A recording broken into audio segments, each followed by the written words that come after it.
오늘 우리에게 주신 하나님 말씀 함께 보겠습니다.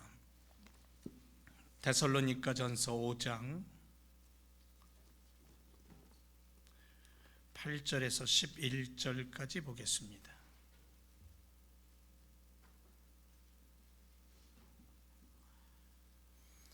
데살로니가전서 5장 8절에서 11절, 제가 한 절 읽고 그 다음 절 여러분들이 읽고 마지막 절 함께 말씀 읽겠습니다. 8절, 우리는 낮에 속하였으니 근신하여 믿음과 사랑의 흉배를 붙이고 구원의 소망의 투구를 쓰자.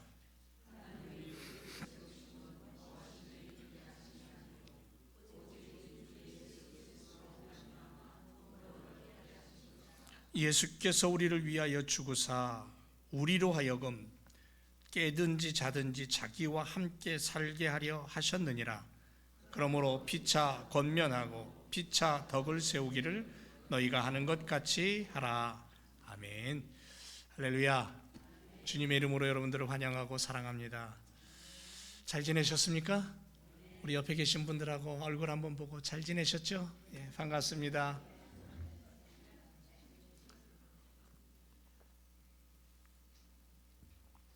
오늘 말씀의 포인트는 주와 함께 사는 성도입니다. 주와 함께 사는 성도. 한 장 넘겨주실래요? 예. 여러분 저거 뭡니까? 다 아시죠? 샌프란시스코. 샌프란시스코에 있는 랜드마크라고 할 수 있는 금문교입니다. 금문교. 최초의 현수교라고도 하죠. 야, 얼마나 아름답습니까? 가보신 분도 있겠지만 못 가보신 분은 사진으로라도 이렇게 보시기로 즐기시기 바랍니다. 아름다움과 웅장함으로 유명합니다. 수많은 관광객들이 찾아가는 곳이죠. 사진으로만 봐도 정말 아름답고 참 멋지고 웅장합니다. 길이가 1.7마일, 2.7km입니다. 높이는요 227m. 기둥 간의 거리 1280m. 6차선의 넓은 다리죠. 이 길고 웅장한 다리가 오랜 시간 동안 버티고 단단하게 서 있을 수 있는 것은 가는 철사들의 함께함에 있다라고 말합니다. 함께함입니다. 함께함. 함께라는 단어로 오늘 놓치지 마시기 바랍니다. 한 장 더 넘겨주실래요? 저게 뭔 것 같습니까? 여러분 227m의 주탑에 매여 있는 1m 굵기의 케이블이 다리를 잡고 있습니다. 저게 하나의 케이블을 잘라놓은 모형입니다. 저 케이블 줄을 살펴보면 머리카락보다 약간 굵은 철사가 저 안에 약 27,572개가 들어가 있습니다. 저것이 모여서 한 덩어리가 된 거야. 그래서 저 27,000개가 넘는 가는 철사가 하나가 된 저 굵기가 약 한 1m 정도 된다. 길이는 7,650피트, 2,331m라고 하는 거죠. 케이블 하나의 무게 24,500톤. 한 가닥 한 가닥 서로 연합하여 굵은 케이블이 되었고, 그것이 비로소 엄청난 하중의 다리를 붙잡고 있는 거예요. 함께함이라는 것이 사라지면 아무것도 아니에요. 또 하나 넘겨주시죠. 금문교를 지나 조금 북쪽으로 올라가면 무어우즈의 국립공원이 나옵니다. 여기 유명한 게 뭐냐면요, 하늘을 찌르는 레드우드 숲이 있습니다. 레드우드 나무들이 서 있는 곳인데, 지구상에서 가장 높은 나무라고 할 수 있는 레드우드라는 나무가 서 있는 곳입니다. 그런데 불행하게도 이 지층이 겉흙이 화강암반으로 되어 있어요. 그래서 이 암반 때문에 레드우드는 깊이 뿌리를 박을 수가 없답니다. 그런데도 불구하고 한 장 더 넘겨보실래요?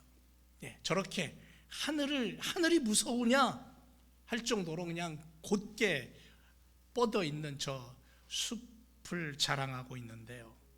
이 거대한 빌딩 숲을 이루고 있는 하늘을 찌르듯이 서 있는 레드우드 나무가 가장 큰 거는요 90m 높이랍니다. 둘레가 20m랍니다. 이게 넘는데 20m가 넘는데 굉장하죠. 시간 되시면 한번 기회 되시면 가보면 좋겠습니다. 갔다 오신 분도 계시겠지만. 그런데 이렇게 적박한 환경에서 어떻게 이런 높이의 나무를 가질 수 있었느냐? 답은 의외로 간단하대요. 이게 뭐냐면 뿌리가 뿌리를 서로 붙들어주고 있다는 거죠. 연합하고 있다는 거죠. 자연의 섭리와 그 기적 같은 모습을 보면서 우리는 우리의 신앙을 점검해 볼 필요가 있습니다. 이제 다시 넘겨주시면 돼요. 주와 함께 사는 성도, 함께 도적같이 심판의 주로 임하실 주님을 기다리는 성도들, 소망 가운데 주님의 재림을 사모하는 삶을 사는 성도들, 그게 우리들인 줄 믿습니다. 사도 바울은 이 데살로니가인의 교회를 향하여 세상의 흐름을 통해 하나님의 시간표의 초침이 지금 어디쯤 와 있는가를 느끼면서 근신하고 지혜를 가진 신부로서 삶을 살아가라고 권면하고 있어요. 지난 시간에도 그런 얘기를 했잖아요. 오늘 우리의 믿음의 삶도 이 사도 바울의 권면을 가슴에 새기고 주의 재림을 소망하며 사는 그러한 믿음의 발걸음이 되어야 될 줄로 믿습니다. 그런데 이렇게 살아가는 성도들에게 가장 필요한 것은 다른 게 아니라 함께함이라는 거예요. 함께함.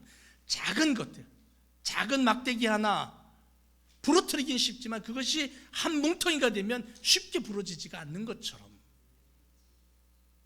서로로 붙잡아주는, 뿌리가 뿌리로 서로를 붙잡아주듯이 성도가 성도로 서로를 붙잡아주고 잡아주는 하나님의 공동체의 힘을 보여주라는 거죠.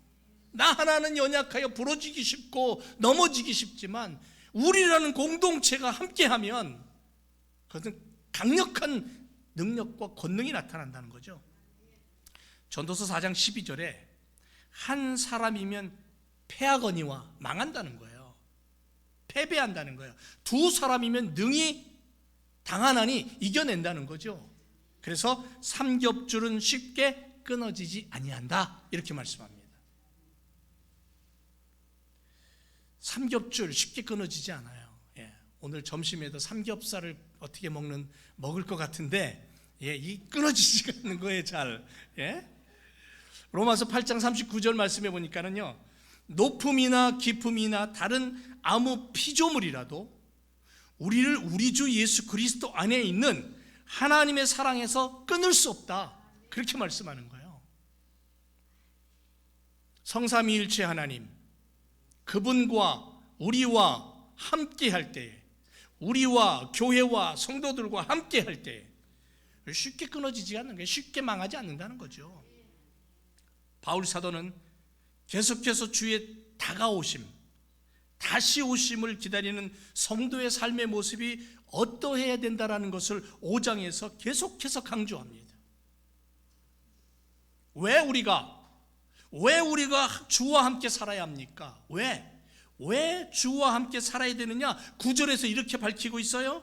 하나님이 우리를 세우심은, 하나님이 우리를 택하심은, 하나님이 우리를 딱 붙잡으심은 노하심에 이르게 하심이 아니다라는 거예요. 노하심이라는 건 뭐냐면요, 심판이에요, 멸망이에요, 파괴예요. 거기로 보내기 위함이 아니다라는 거예요. 그럼 뭐냐? 오직 우리 주 예수 그리스도로 말미암아 구원을 얻게 하려 하십니다. 그랬어요. 그러니까 하나님이 우리를 택하신 거, 하나님이 우리를 사랑하신 것은 이유가 뭐냐면 구원이에요. 구원. 이 약속이 있다라는 거죠. 우리를 선택하시고 우리를 하나님의 자녀 삼으신 목적은 멸망과 저주와 파괴가 아니다, 어둠이 아니다. 하나님이 원하시는 것은 우리의 구원이다. 그래서 독생자를 주시기까지 사랑하셨고 그 사랑 안에 있는 하나님과 우리를 그 어떤 세력도 그 어떤 힘도 끊어낼 수 없다. 이게 성경이 말하는 놀라운 진리예요.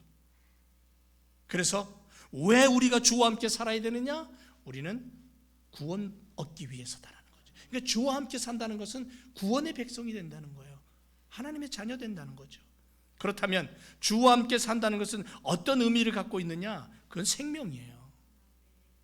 영원한 생명입니다. 10절 말씀해 보니까 예수께서 우리를 위하여 죽으사, 예수께서 우리를 위하여 죽으사 우리로 하여금 깨든지 자든지 자기와 함께 살게 하려 하셨다 그랬어요. 자기와 함께 깨든지 자든지 우리의 전 인격을 붙잡으시고 우리의 전 생애를 통틀어 동행하신다는 약속이 아니겠습니까? 임마누엘로 우리 안에 거하신다라는 말씀이에요. 우리와 함께 하심으로 잃었던 하나님의 형상을 회복하고 영원한 생명을 허락하시는 축복, 천국의 사람으로 하나님의 자녀로 삼으셔서 그렇게 이끌어 가시겠다라는 거죠. 이게 하나님의 마음이에요. 이게 바울이 데살로니가 교회를 향하여 던져주는 메시지예요. 여러분, 우리가 누굽니까? 당신 누굽니까? 라고 묻는다면 뭐라고 대답하시겠습니까? 오늘 본문에서 바울은 데살로니가 교인들을 향하여 너희가 누구냐 하면 낮의 사람이고 빛의 사람이라고 얘기하는 거예요. 정확하게 예수 그리스도의 구원이 있고 예수 그리스도로 말미암아 생명이 있고 예수 그리스도와 함께하는 임마누엘의 삶은 결국 뭐냐면 낮의 사람이고 빛의 사람이라는 거예요. 그래서 바울은 우리를 향하여 자신 있게 선포합니다. 너희는 빛의 아들들이다. 너희는 낮의 사람들이다. 5절에서 말씀하십니다. 그렇게 얘기하는 거예요. 우리는 밤이나 어둠에 속하지 않았다. 여러분, 밤과 어둠은 타락한 천사가 거머쥐고 휘두르는 죄악의 나라예요. 죄악의 모습입니다. 사탄의 세상을 말합니다. 전능하신 하나님이 없는 삶입니다. 따라서 빛의 자녀로 숨쉬고 영적 잠에서 깨어나야 된다는 거예요. 낮에 속한 빛의 자녀, 하나님의 아들과 딸로서 천국을 소유한 구원받은 백성, 우린 그것이 나라는 거예요. 주님과 함께 뭉쳐진 하나님 나라 공동체, 그게 우리라는 거예요. 그래서 바울은 데살로니가 교인들을 향하여 주와 함께 사는 성도들은 깨어 있어야 된다, 깨어 준비해야 된다라고 얘기하는 거예요. 깨어 있어라, 깨어 있어라. 6절에서 그러므로 우리는 다른 이들과 같이 자지 말고 오직 깨어 근신해라. 깨어 있으라는 거예요. 그렇다고 여러분, 우리가 육신을 입은 자가 밤에 잠을 안 잡니까? 잠을 안 자면 못 살죠. 이 얘기는 뭐냐면 그리스도와 늘 함께 영성을 가지고 주 안에서 살아가라는 거예요. 구원받음을 선포하며 살라는 거예요. 주의 날은 어두움에 속한 자들에게는 밤에 도적같이 갑자기 임하지만 빛에 속한 성도들에게는 그와 같이 임하지 않는다. 성도들은 늘 깨어서 근신함으로 하나님의 때가 언제인지를 느끼며 산다는 거예요. 주님 오실 때를 느끼는 거예요. 늘. 제가 군 생활을 할 때에 침투 훈련을 했던 적이 기억이 납니다. 침투조들이 저희 연대본부, 제가 연대본부에서 근무를 했는데 연대본부에 침투해서 연대장실을 점검하면 작전이 끝나는 거예요. 근데 우리는 그것을 막아야 되는 거예요. 연대본부 안에 있는 우리 병사들은. 그래서 밤에 막 초소마다 밤에 눈을 번쩍 뜨고서 이제 초소를 지키는 거예요. 그런데 새벽 한 서너 시쯤 됐을까요? 한 초소에서 잠깐 졸았어요. 잠깐. 서너 시쯤이면 얼마나 졸립니까? 잠깐 졸았는데 그 순간에 뚫려버린 거예요. 야, 이거 침투하는 조들이 얼마나 훈련이 잘 됐으면 그 순간에 그걸 뚫고 들어온다니까요. 그 연대장실에 그냥 발칵 뒤집혀졌어요. 이 말씀 준비하면서 그 생각이 나가지고는 그때 깨어있는다는 것이 이렇게 중요하구나.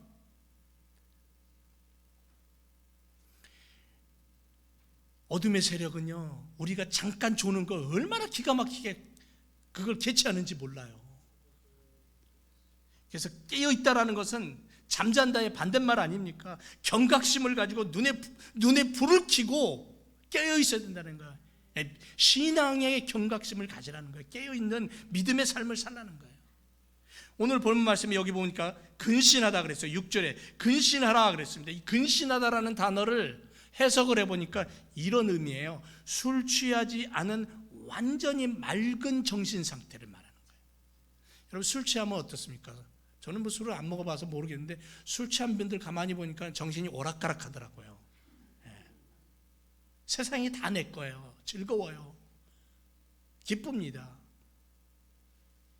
근데 성경에 근신하라는 단어는 술 취하지 않은 완전히 맑은 정신 상태, 지금 우리의 정신 상태를 얘기하는 거예요. 우리가 예배드리면서 하나님을 바라고 말씀에 귀를 기울이고 가슴을 열고 눈을 부리뜨고, 그 근신이라는 게 바로 그런 뜻이에요. 주의 성도는 주의 재림을 맞이하기 위하여 맑은 정신 상태를 가지고 깨끗한 마음가짐을 가지고 늘 주님의 오심을 기대하며 살아요. 소망 가운데 살라는 거죠. 유명한 신학자 핸드릭스는 이 근신하다는 말을 이렇게 해석을 했어요. 어떻게 해석했냐면요, 영적 도덕적 진실에 충만하여 그리스도의 재림에 대해 한편에 있어서 너무 들뜨지도 말고 또 다른 한편에 있어서는 완전히 무관심하지도 말고 조용하고 꾸준히, 그리고 정신을 바짝 차리고 자기의 책임과 의무를 완수하는 삶, 이렇게 얘기했어요. 이게 바로 근신의 삶이에요. 그래서 6절 말씀에 우리는 다른 이들과 같이 자지 말고 오직 깨어 근신할지어다. 바울이 데살로니가 교인들을 향해서 근신하라는 이 의미가 오늘 우리들에게도 필요하다는 거죠. 결국은 마지막 시대를 사는 성도들은 경건함과 근신함으로 무장하고 살아야 된다는 겁니다. 왜? 온 세상이 죄의 흑암으로 뒤덮일지라도 구원받은 하나님의 자녀들은 주와 함께 걸어가는 인생길이 되기 때문에 영적으로 늘 깨어있는 사람이에요. 어둠이 짙게 깔릴수록 아침의 빛은 다가왔다는 것을 느끼면서 아무리 내 인생의 긴 터널을 지난다 할지라도 얼마 가지 않아서 그 터널 안에 빛이 비칠 것이다라는 그런 소망을 가지고 나는 누구냐? 낮의 사람이고 빛의 사람이다라는 그런 믿음으로 우리가 달려가야 될 줄로 믿습니다.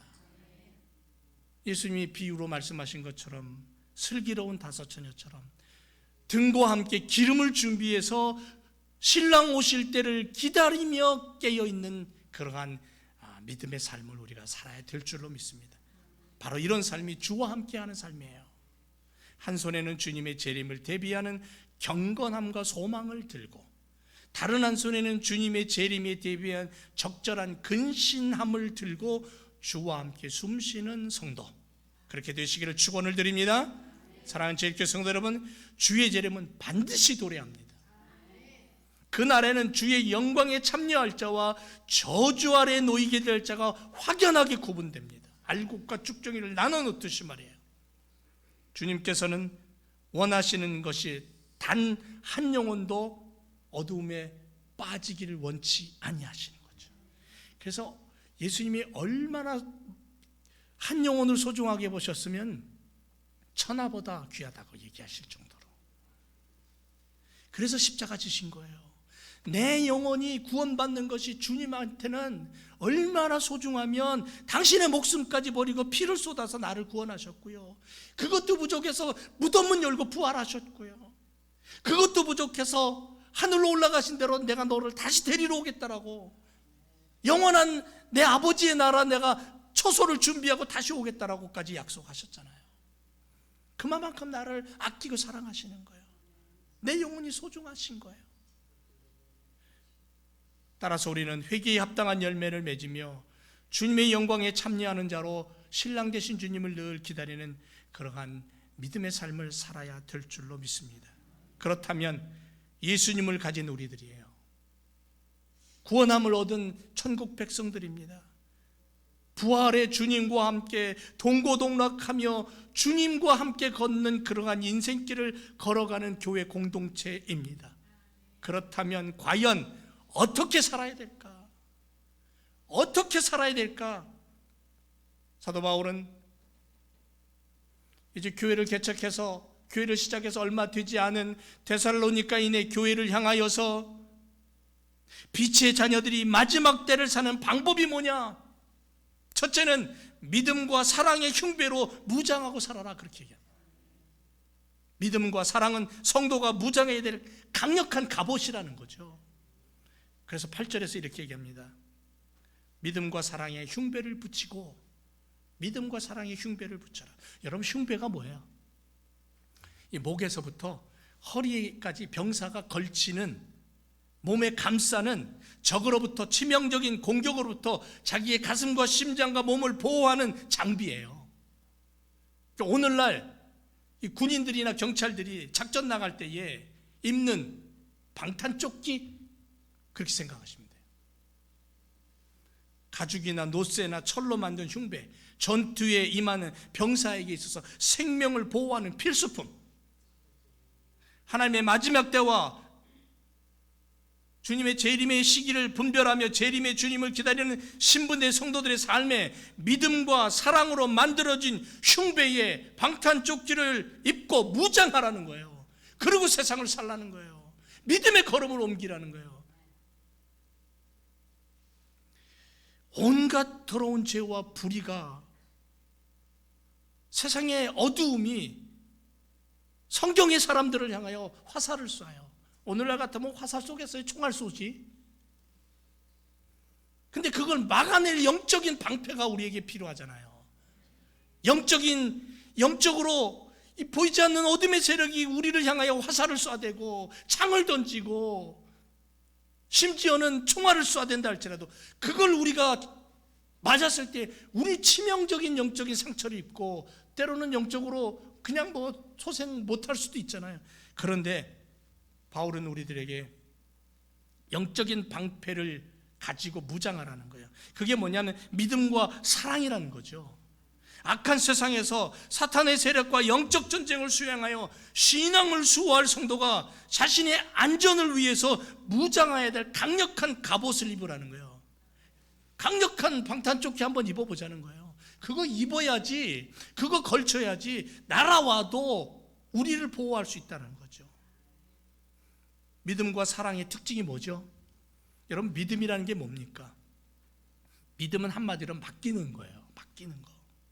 우리의 삶의 전반적인 삶의 모든 것들을 하나님께 내맡기는 거예요. 그래서 믿음은 하나님께 대한 절대적인 확신이에요. 신뢰예요. 작전에 나가는 군인이 방탄조끼를 입는 건 왜 그래요? 그 조끼가 만약의 경우 총알이 내 가슴을 날아왔을 때, 내 가슴에 날아왔을 때에 그 조끼가 내 가슴을 보호할 수 있다는 확신이 있기 때문에 입는 거예요. 그 확신 없으면 안 입어요. 뭐하러 입습니까? 그 무거운 거를. 믿음의 사람들이 주님 오시는 그날까지 이 세상에서 영적인 믿음을 가지고 영성을 가지고 살기 위해서 어둠의 세력과의 전쟁에서 우리가 우리 스스로의 믿음을 보호하고 삶을 보호하기 위해서, 신앙을 보호하기 위해서 필요한 게 뭐냐? 바로 믿음과 사랑의 갑옷을 입으라는 거예요. 그걸 걸쳐야 된다는 거죠. 데살로니가서 1장 3절에 바울은 그 교회를 향해 뭐라고 얘기합니까? 너희가 뭐가 필요하다 그래요? 믿음, 소망, 사랑이 필요하다 그러지 않았습니까? 교회는 믿음의 역사가 있어야 되고 사랑의 수고가 있어야 되고 소망의 인내가 있어야 된다고 얘기하잖아요. 그것이 있어야 교회가 교회다워지고 성도가 성도다워지고 하나님의 영광이 드러난다고 말하고 있지 않습니까? 그러므로 우리는 믿음과 사랑으로 무장하여 갑옷을 입고 흉배를 붙이고 그리고 영적인 싸움에 임하는 그러한 승리의 주님의 일꾼들, 군사들 되어야 될 줄로 믿습니다. 그래야 주님 오시는 그날까지 우리가 건지할 수 있는 거예요. 또 하나는요, 우리가 어떻게 살아야 되냐면 빛의 자녀들이, 낮의 자녀들이 마지막 때를 사는 방법은 뭐냐면 구원의 소망의 투구로 무장하라는 거죠. 성도의 무장은 어떻게 해야 됩니까? 구원의 소망이에요. 죄와 영적 싸움에서 절대적으로 필요한 영적인 무기가 뭡니까? 강력한 갑옷이 뭡니까? 믿음과 사랑의 흉배뿐 아니라 구원의 소망의 투구라는 거죠. 투구는 병사가 머리에 쓰는 거예요. 머리를 보호하기 위해서 쓰는 거예요. 머리가 얼마나 소중합니까? 굉장히 소중하잖아요. 우리 몸에서도 머리가 굉장히 소중합니다. 주님의 영적 군사로서 사탄의 세력과 영적 전쟁을 수행해야 될 성도가 써야 될 투구가 있다는 게, 그게 바로 구원의 소망의 투구라는 거죠. 여러분, 구원 받으셨습니까? 구원만이 성도가 지니고 있는 전국적인 소망이에요. 구원을 향한 열렬한 소망만이 사탄의 세력으로부터 승리를 얻게 하는 거예요. 구원받았다라는 이 강력한 무기가 우리에게 있어야 돼요. 그 구원의 소망을 가지고 어둠의 세력과 싸울 때 우리에겐 새 힘이 솟아나는 거예요. 그걸로 머리에 투구를 쓰라는 거예요. 그걸로 무장하지 않으면 우리는 이 세상의 영적인 싸움에서 흔들릴 수밖에 없고 질 수밖에 없다는 거죠. 여러분, 우리가 예수 그리스도를 영접하는 순간 우리에게 임하는 게 뭡니까? 구원이 임하죠. 예수 그리스도를 영접하는 순간 나는 구원받았다는 거예요. 이 구원받았다는 것은 다른 말로 얘기하면 죄의 속박에서부터 구출됐다는 거예요. 죄의 감옥에서 벗어났다는 거예요. 자유함을 얻었다는 거예요. 죄에 대한 하나님의 진노로부터 건진받았다는 거예요. 그리고 이 죄뿐 아니라 죄의 속박, 죄의 감옥에서 벗어났고 죄에 대한 하나님의 진노로부터 건진받았다는 것뿐 아니라 그 다음에 더 큰 게 뭐냐면 하나님의 크신 사랑이 내 안에 들어와서 내가 하나님의 자녀되었다는 축복이에요. 이 구원받았다는 게 이런 놀라운 선물이 우리에게 주어진 거예요. 그래서 성도는 계속적으로 사탄의 세력에 대해서 항거하면서 전국적으로는 완성되어질 구원을 고대하며 살아가는 거예요. 주님 나라 그래서 사모하며 살아가는 거잖아요. 따라서 우리는 주님의 재림의 날과 우리의 구원이 완성되는 그때에 대한 소망을 확고히 가지고 살아가는 거예요. 그래서 숨쉬는 거예요. 병사가 머리에 투구를 쓰고 전쟁에 나가듯이 우리는 이 영적 전쟁에서 믿음과 사랑의 흉배를 걸치고 구원의 소망의 투구를 쓰고 성령의 검을 들고 나가서 어둠의 세력과 싸워 교회를 바로 세우고 믿음의 걸음을 온전히 걸어가는 하나님의 자녀된 삶을 살아야 될 줄로 믿습니다. 그래서 깨든지 자든지 우리는 주와 함께 사는 삶인 줄로 믿습니다. 주와 함께 사는 성도들은 깨어 근신함으로 빛의 삶을 살아갑니다.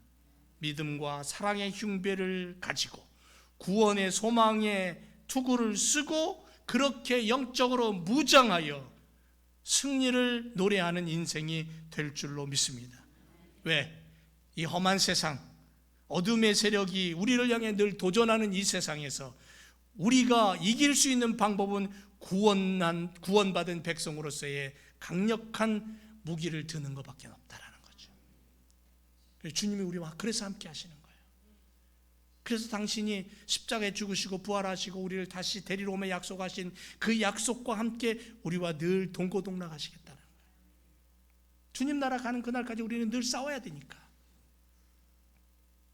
그리고 11절에 결론적으로 뭐라고 얘기하냐면요, 그러므로 너희가 피차 권면하고 피차 덕을 세우며 살아가라. 세상은 예수 그리스도의 사람들을 향하여 보이지 않는 돌을 수없이 던집니다. 돌파매질을 수없이 해요.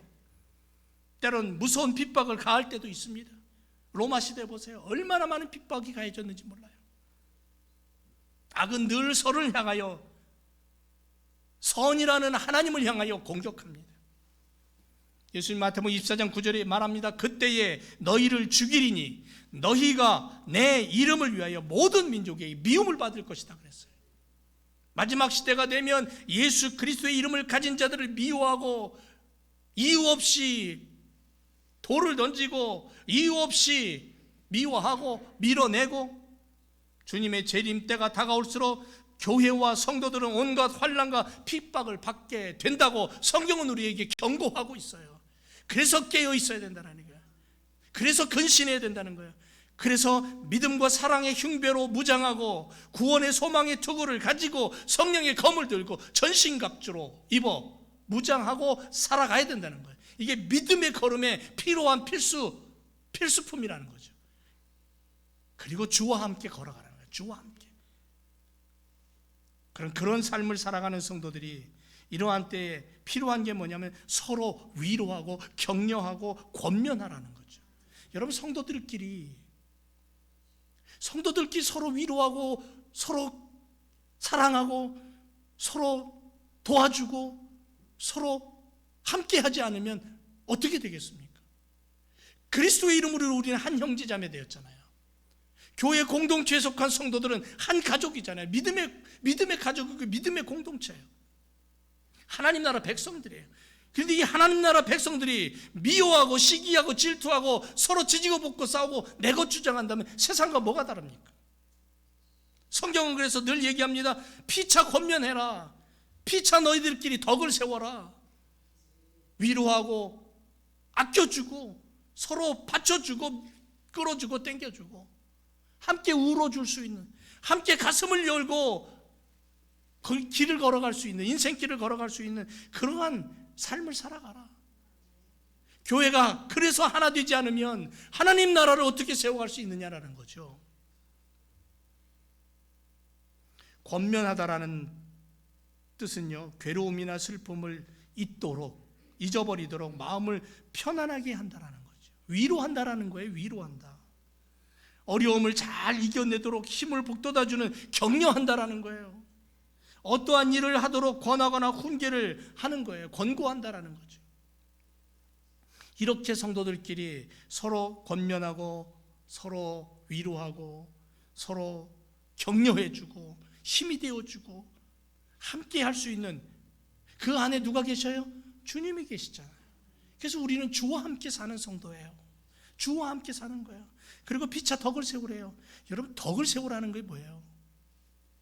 협력해서 건축물을 조화롭게 하라는 거죠. 덕을 센다는 게 건물을 짓는 건축의 그 용어예요. 건물을 지을 때에 이게 자기 잘난 멋대로 건물을 지으면 이건 건물이 아니에요. 무너져 버려요. 아름답지 않습니다. 그러나 건축물을 조화롭고 아름답게 든든하게 세워야 되는 게 덕을 세운다는 거예요. 기초가 든든해야 되시지. 교회의 기초는 예수 그리스도이고 예수님에 대한 신실한 믿음으로 구원을 선포하고 깨든지 자든지 주와 함께 동행하면서 교회를 세우고 성도들이 거기 안에서 즐거움과 행복을 누려야 된다는 거죠. 따라서 성도들은 주님이 주시는 힘으로 서로에게 잘 위로와 격려와 덕을 세우는 삶을 살아야 됩니다. 그리고 그것이 거기서 멈추지 말고 한 걸음 더 나가서 교회 밖의 사람들에게 권면하고 덕을 세우고, 세상은 늘 언제나 성경을 향하여서 교회를 향하여서 요구사항이 있어요. 기대치가 있어요. 그 기대치를 듣고 그 기대치에 우리가 어떤 삶을 살아야 될 것인가에 대한 기도가 필요한 거예요. 세상을 향하여 덕을 세우는 그리스도인이 되어야 돼요. 세상을 향하여 예수 그리스도가 어떤 모습을 가지고 살았는가를 보여주는 삶을 살아야 된다는 거죠. 우리의 행동함에 있어서 주님의 은혜가 나타나고 주님의 영광이 나타나고, 그래서 세상을 향한 사람들이 우리를 볼 때에 그 안에서 참된 생명이 무엇인가를 보게 하라는 거죠. 그래서 피차 덕을 세워라. 피차 권면해라. 데살로니가 교회를 향하여서 이렇게 말씀하고 있는 바울의 이 메시지를 우리가 오늘 담고 우리 교회가 주님과 함께 살며 주님과 함께 동고동락하며 교회의 공동체뿐 아니라 교회 바깥 세상을 향하여서도 덕을 세우고 권면하고 서로 사랑하고 서로 하나님의 은혜를 나눌 수 있는 그런 믿음의 삶을 우리가 살아야 될 줄로 믿습니다. 기도하겠습니다.